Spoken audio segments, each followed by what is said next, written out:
Kami dari kelompok 6 akuntansi sektor publik kelas A akan mempresentasikan tentang laporan keuangan pemerintah bagian kedua, yaitu pemerintah pusat.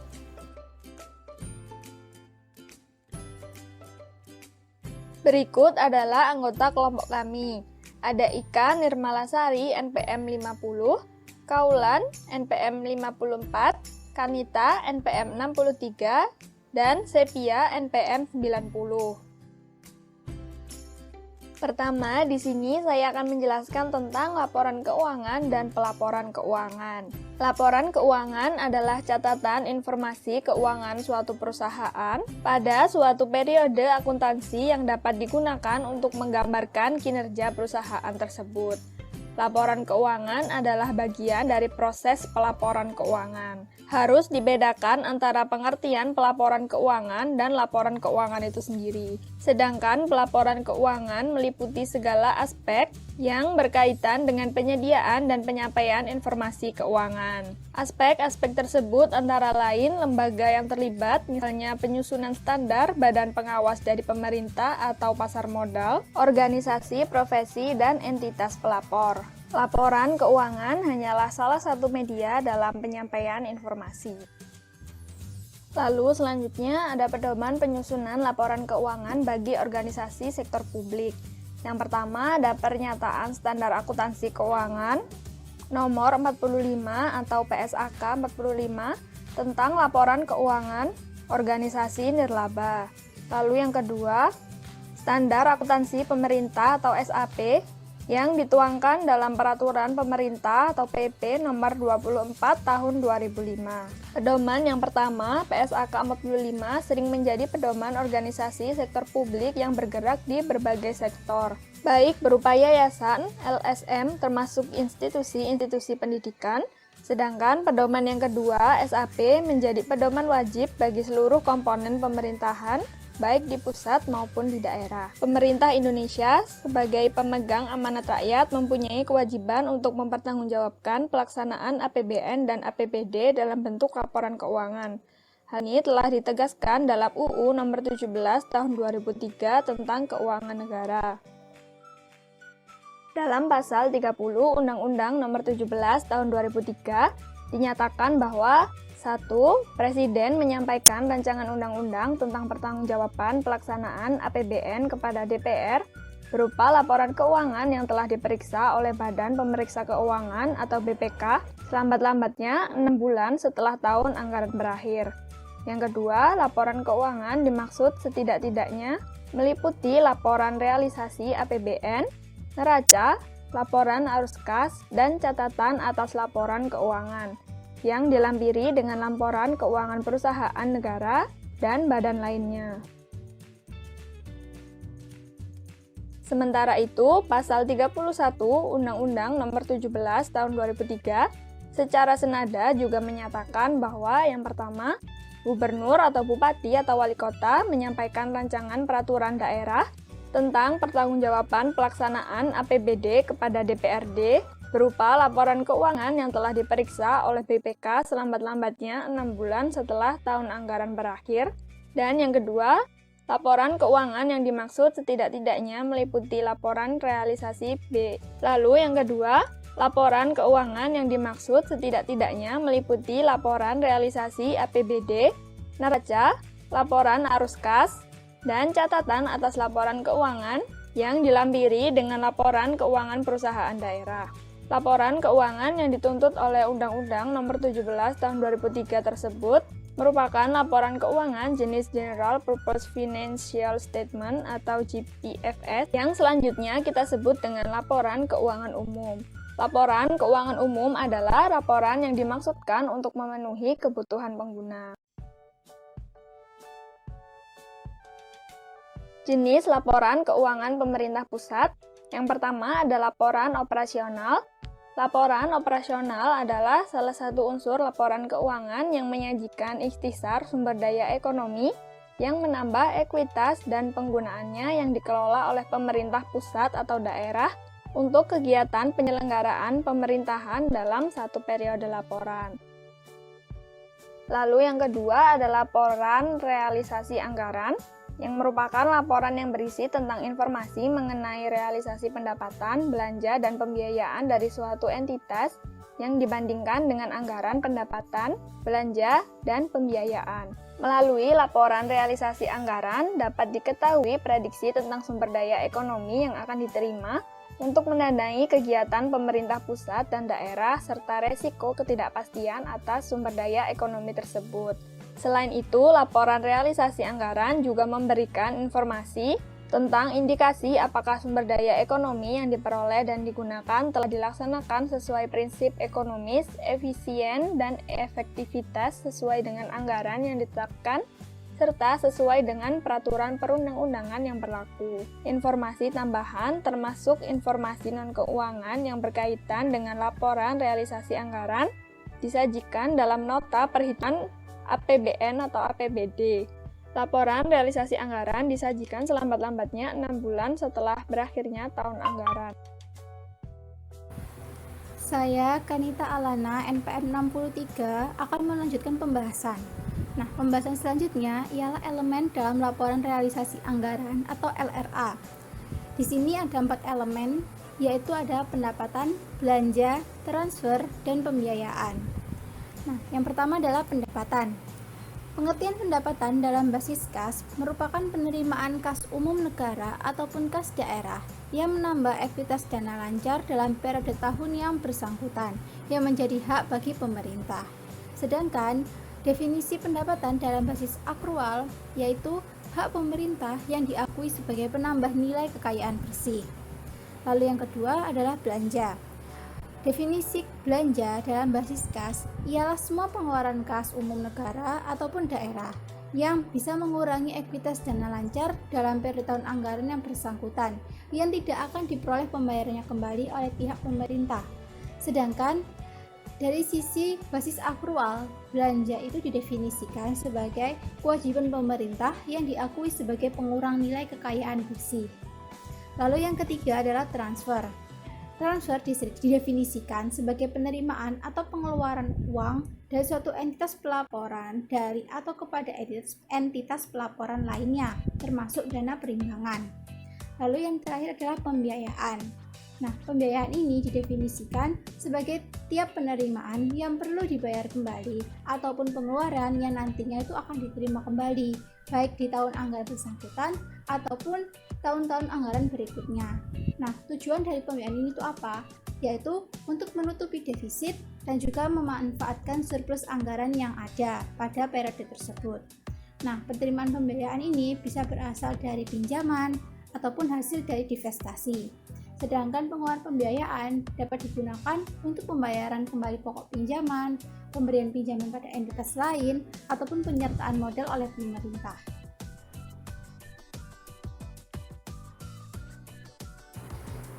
Selanjutnya adalah neraca atau laporan posisi keuangan. Nah, neraca ini yaitu laporan keuangan yang memberikan informasi mengenai posisi keuangan dari suatu entitas di tanggal tertentu, yang mana menunjukkan posisi aset, kewajiban, dan juga ekuitasnya. Elemen yang di dalam neraca ini ada 3, yaitu ada aset, kewajiban atau liabilitas, dan juga ekuitas. Aset didefinisikan sebagai sumber daya ekonomi yang dimiliki oleh pemerintah sebagai akibat dari peristiwa masa lalu dari mana manfaat ekonomi atau sosial di masa depan yang dapat diharapkan itu bisa diperoleh baik oleh pemerintah ataupun oleh masyarakat dan dapat diukur dengan satuan uang, termasuk sumber daya non-keuangan yang diperlukan untuk penyediaan jasa bagi masyarakat umum dan juga untuk pemeliharaan sumber daya karena alasan sejarah dan budaya. Nah, aset itu dibagi menjadi 2, ada aset lancar dan aset non-lancar. Aset lancar itu terdiri atas kas dan setara kas, investasi jangka pendek, piutang, dan persediaan, dan sebagainya. Pokoknya dari aset yang memiliki umur tidak lebih dari 1 tahun atau dari 1 periode. Nah, lalu aset non-lancar terdiri dari investasi jangka panjang, aset tetap, dana cadangan, dan aset lainnya. Nah, ini itu biasanya memiliki usianya itu lebih dari 12 bulan, lebih dari 1 tahun. Lalu yang kedua adalah kewajiban. Kewajiban atau liabilitas merupakan hutang yang timbul dari peristiwa masa lalu, yang penyelesaiannya diharapkan mengakibatkan terjadinya pengorbanan sumber daya ekonomi di masa mendatang. Nah, kewajiban itu sama seperti aset, dibagi menjadi dua, ada kewajiban jangka pendek dan juga kewajiban jangka panjang. Kewajiban jangka pendek ini diharapkan tuh bisa dilunasi atau diselesaikan dalam jangka waktu kurang dari 12 bulan. Nah, sedangkan kalau kewajiban jangka panjang itu dapat diselesaikan lebih dari 12 bulan sejak tanggal pelaporan. Lalu selanjutnya adalah ekuitas. Ekuitas itu merupakan kekayaan bersih pemerintah, diperoleh dari selisih antara aset dan juga kewajiban atau liabilitas dari pemerintah. Selanjutnya adalah laporan arus kas atau cash flow statement. Nah, laporan arus kas ini adalah laporan keuangan yang menyajikan informasi terkait kas yang meliputi kegiatan operasional, investasi, pembiayaan, dan juga transaksi non-anggaran yang menggambarkan saldo awal, penerimaan, pengeluaran, dan saldo akhir kas pemerintah pusat ataupun daerah selama periode tertentu. Nah, elemen yang ada di dalam laporan arus kas terdiri dari dua hal. Yang pertama adalah penerimaan kas dan juga pengeluaran kas. Nah, penerimaan kas ini itu meliputi semua aliran kas masuk ke bendahara umum negara ataupun daerah. Sedangkan pengeluaran kas itu adalah semua aliran kas keluar dari bendahara umum negara atau daerah untuk berbagai macam pengeluaran. Lalu selanjutnya adalah laporan perubahan saldo anggaran lebih atau bisa disingkat sebagai laporan perubahan SAL. Nah, saldo anggaran lebih merupakan gunungan saldo yang berasal dari akumulasi sisa lebih pembiayaan anggaran atau sisa kurang pembiayaan anggaran tahun-tahun anggaran sebelumnya dan tahun berjalan serta penyesuaian lainnya diperbolehkan. Nah, entitas yang menyusun laporan perubahan SAL ini itu awalnya hanya diperuntukkan bagi unit yang memiliki fungsi perbendaharaan umum. Lalu, sejak adanya PSAP 13 tentang penyajian laporan keuangan Badan Layanan Umum, maka laporan perubahan SAL ini itu yang awalnya hanya dibuat oleh konsolidator LKPP dan LKPD, sekarang harus dibuat oleh Badan Layanan Umum atau BLU. Menurut PSAP 1 paragraf 14, laporan perubahan SAL hanya disajikan oleh Bendahara Umum Negara dan entitas pelaporan yang menyusun laporan keuangan konsolidasian. Nah, menurut PSAP 1 paragraf 41, laporan perubahan SAL ini menyajikan secara komparatif pos berikut dengan periode sebelumnya. Ada 6 poin. Yang pertama adalah saldo anggaran lebih awal, lalu ada penggunaan saldo anggaran lebih, sisa lebih atau kurang pembiayaan anggaran tahun berjalan, koreksi kesalahan pembukuan di tahun sebelumnya, hal lain-lain, dan yang terakhir adalah saldo anggaran lebih akhir.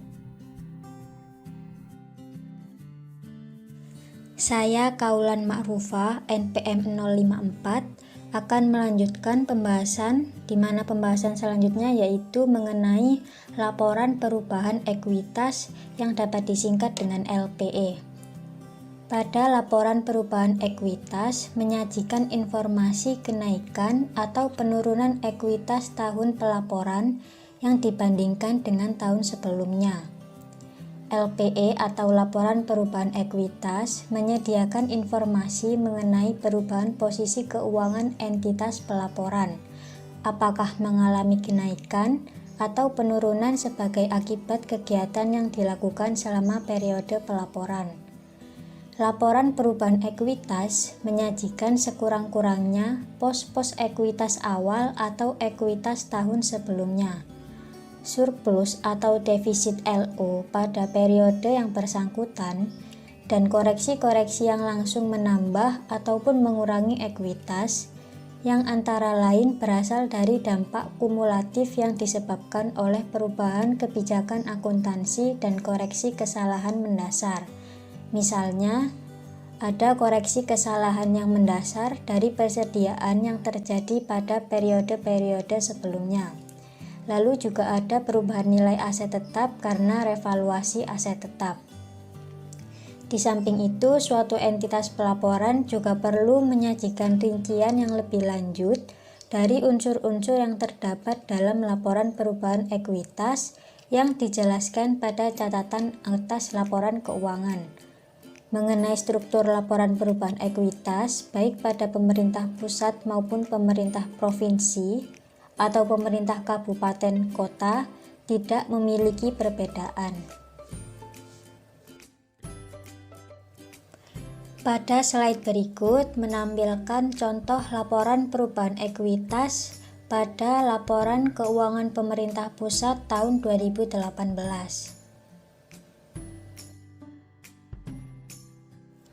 Materi selanjutnya yaitu mengenai catatan atas laporan keuangan.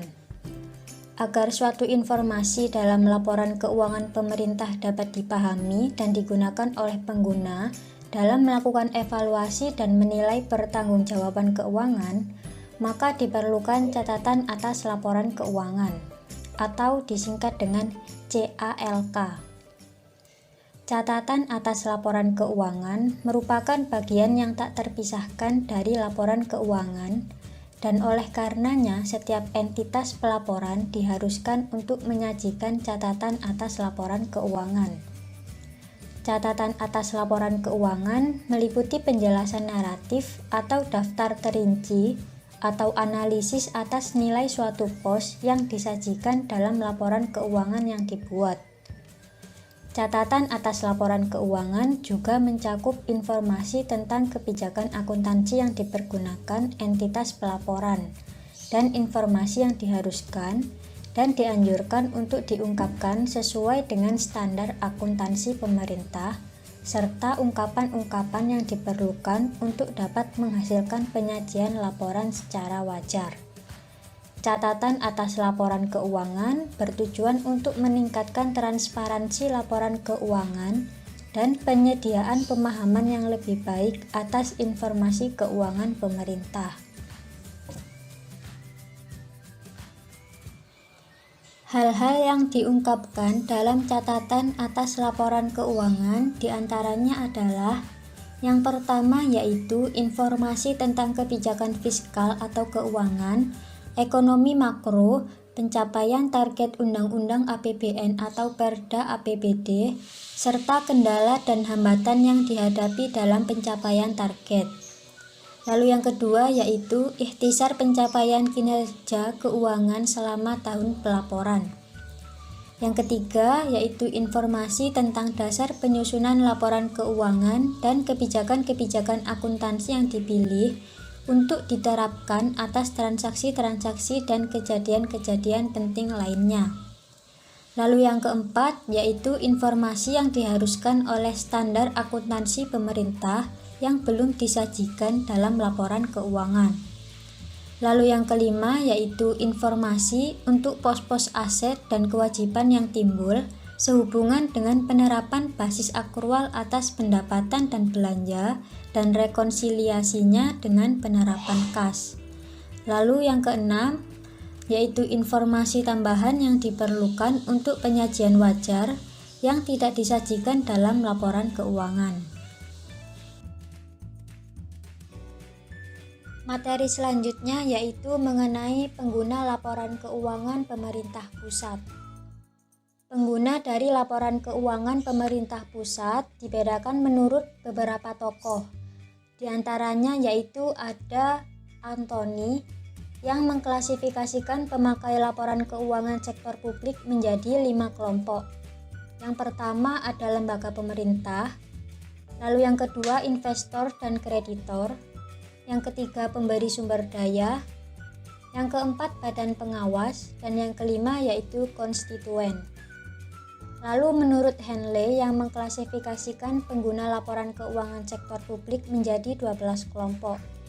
Yang pertama ada anggota terpilih, kedua yaitu masyarakat sebagai pemilih atau pembayar pajak, ketiga yaitu pelanggan atau klien, lalu yang keempat yaitu karyawan atau pegawai, yang kelima pelanggan dan pemasok, lalu yang keenam pemerintah, yang ketujuh pesaing, yang kedelapan yaitu regulator, yang kesembilan yaitu pemberi pinjaman, yang ke-10 donor dan sponsor, ke-11 investor atau partner bisnis, dan yang ke-12 atau yang terakhir yaitu kelompok penekan lainnya. Sedangkan menurut Bergenevi dan Anesi Pessina yang mengklasifikasikan pemakai laporan keuangan sektor publik sebagai berikut, yaitu yang pertama masyarakat pengguna jasa publik, yang kedua masyarakat pembayar pajak, yang ketiga perusahaan dan organisasi sosial ekonomi yang menggunakan pelayanan publik sebagai input atas aktivitas organisasinya, yang keempat bank dan masyarakat sebagai kreditor pemerintah, yang kelima yaitu badan-badan internasional seperti Bank Dunia, IMF, PBB dan sebagainya. Lalu yang keenam yaitu investor asing dan country analyst. Yang ketujuh yaitu generasi yang akan datang. Yang kedelapan lembaga negara. Yang kesembilan kelompok politik atau partai politik. Lalu yang kesepuluh manajer publik seperti gubernur, bupati, direktur BUMN atau BUMD. Dan yang ke-11 atau yang terakhir merupakan pegawai pemerintah. Selanjutnya, saya Ika Nirmalasari, NPM 050. Di sini saya akan membahas mengenai serikat dagang. Serikat Dagang Sektor Publik GASB dalam Bastian tahun 2003 mengelompokkan pemakai laporan keuangan pemerintah menjadi 3 kelompok besar, yaitu 1. Masyarakat yang kepadanya pemerintah bertanggung jawab. 2. Legislatif dan badan pengawasan yang secara langsung mewakili rakyat. 3. Investor dan kreditor yang memberikan pinjaman dan atau berpartisipasi dalam proses pemberian pinjaman.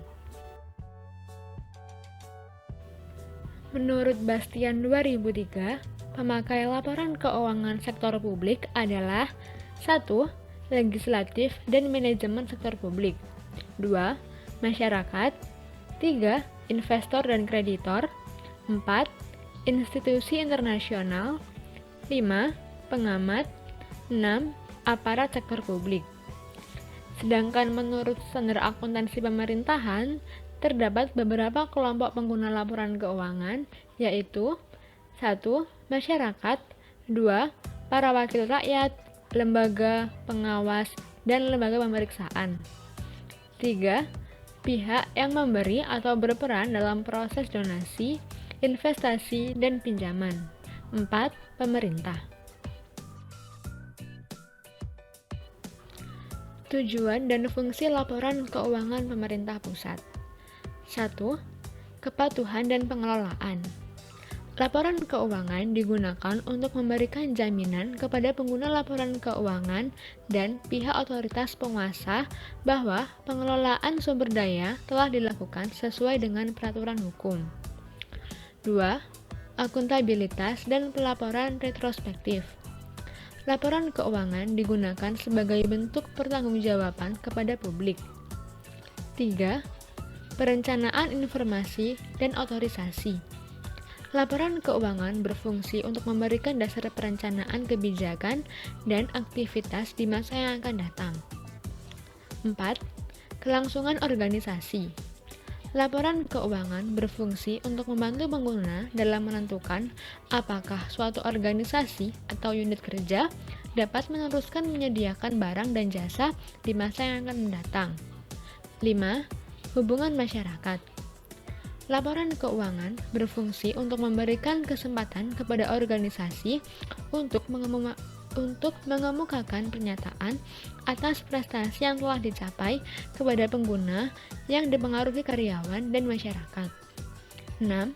Sumber fakta dan gambaran. Laporan keuangan berfungsi untuk memberikan informasi kepada berbagai kelompok yang ingin mengetahui organisasi lebih dalam.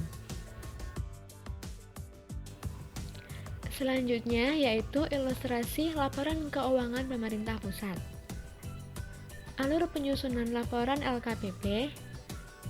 Di dalam undang-undang dikatakan bahwa Presiden harus menyampaikan laporan pertanggungjawaban kepada DPR selambat-lambatnya 6 bulan setelah tahun anggaran berakhir.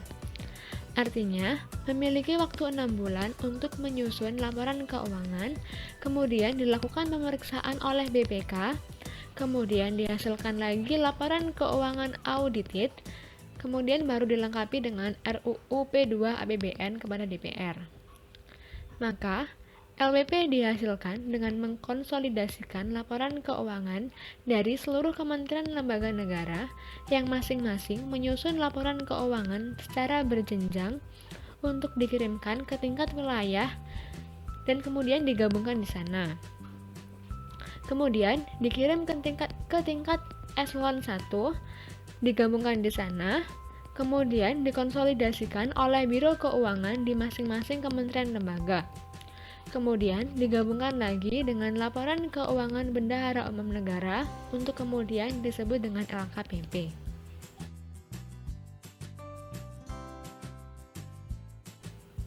Berikut ini contoh laporan realisasi anggaran pemerintah pusat.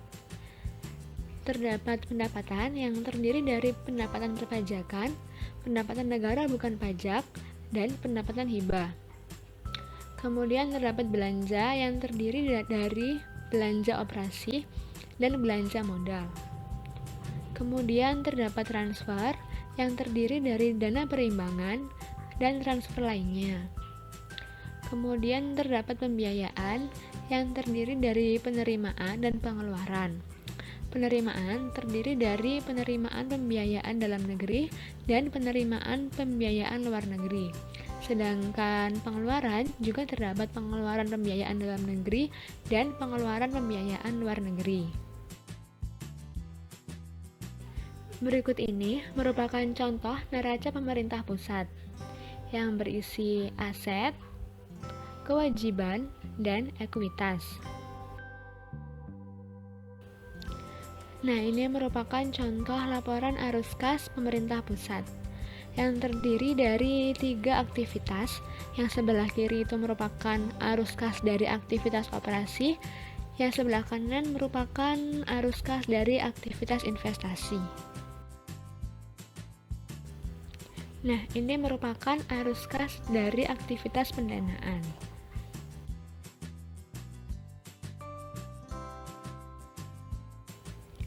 Berikut ini merupakan laporan perubahan saldo anggaran lebih pemerintah pusat dari tahun sekarang dan tahun sebelumnya, yang berisikan saldo anggaran lebih awal, penggunaan saldo anggaran lebih sebagai penerimaan pembiayaan tahun berjalan, sisa lebih atau kurang pembiayaan anggaran, koreksi kesalahan pembukuan tahun sebelumnya, dan lain-lain. Berikut ini merupakan contoh laporan perubahan ekuitas pemerintah pusat yang berisikan ekuitas awal, surplus atau defisit LO, dampak kumulatif perubahan kebijakan atau kesalahan mendasar seperti koreksi nilai persediaan, selisih evaluasi aset tetap, dan lain-lain, dan ekuitas akhir. Selanjutnya yaitu ilustrasi LKPD. Siklus akuntansi dimulai dengan tahap menganalisis transaksi. Tahapan kedua adalah menjurnal transaksi. Transaksi-transaksi pada awalnya dicatat secara kronologis di dalam jurnal sebelum dipindahkan ke buku besar akun-akun. Jadi, jurnal disebut dengan buku pencatatan awal. Biasanya, jurnal memiliki kolom untuk mencantumkan tanggal, nama akun, dan uraiannya, referensi, dan 2 kolom jumlah debit dan kredit. Tahap ketiga, transaksi yang telah dicatat dalam jurnal kemudian diklasifikasikan ke dalam buku besar per akun atau kode rekening. Tahap keempat, menyusun neraca saldo. Pada tanggal tertentu, saldo dari setiap akun atau kode rekening dari buku besar diiktisarkan atau dirangkum dalam neraca saldo. Tahap kelima, menjurnal dan memposting jurnal penyesuaian untuk transaksi pembayaran di muka atau pendapatan diterima di muka atau transaksi yang masih harus dibayar atau yang masih harus diterima. Tahap keenam, menyusun neraca saldo disesuaikan. Tahap ketujuh, menyusun laporan keuangan. Tahap kedelapan, menjurnal dan memposting ayat jurnal penutup.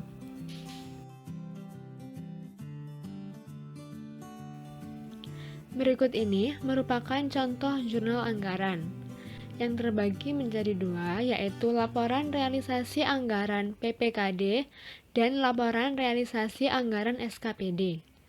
Pada laporan realisasi anggaran PPKD berisikan estimasi pendapatan, estimasi penerimaan pembiayaan, apresiasi belanja, apropriasi pengeluaran pembiayaan, dan estimasi perubahan SAL. Sedangkan pada laporan realisasi anggaran SKPD berisikan estimasi pendapatan, estimasi perubahan SAL, dan apropriasi belanja. Berikut ini merupakan contoh laporan perubahan saldo anggaran lebih pemerintah daerah pada tahun sekarang dan tahun sebelumnya, yang berisikan saldo anggaran lebih awal, penggunaan SAL sebagai penerimaan pembiayaan tahun berjalan, sisa lebih atau kurang pembiayaan anggaran, koreksi kesalahan pembukuan tahun sebelumnya, dan lain-lain. Berikut ini merupakan contoh laporan operasional pemerintah kabupaten atau kota yang berisikan kegiatan operasional seperti pendapatan dan beban dan kegiatan non-operasional. Berikut ini merupakan contoh laporan perubahan ekuitas pemerintah provinsi atau kabupaten kota yang berisikan ekuitas awal, surplus atau defisit LO, dampak kumulatif perubahan kebijakan atau kesalahan mendasar seperti koreksi nilai persediaan, selisih revaluasi aset tetap, lain-lain, dan ekuitas akhir. Berikut ini merupakan contoh neraca pemerintah daerah yang berisikan aset, kewajiban, dan ekuitas. Di sini terdapat aset lancar, investasi jangka panjang, aset tetap, dana cadangan, dan aset lainnya. Di sini berisikan kewajiban dan ekuitas, yang mana kewajiban terdiri dari kewajiban jangka pendek dan kewajiban jangka panjang. Berikut ini merupakan contoh laporan arus kas pemerintahan daerah yang berisikan 3 aktivitas, yaitu arus kas dari aktivitas operasi, aktivitas investasi, dan aktivitas pendanaan. Kemudian juga terdapat arus kas dari aktivitas transitoris.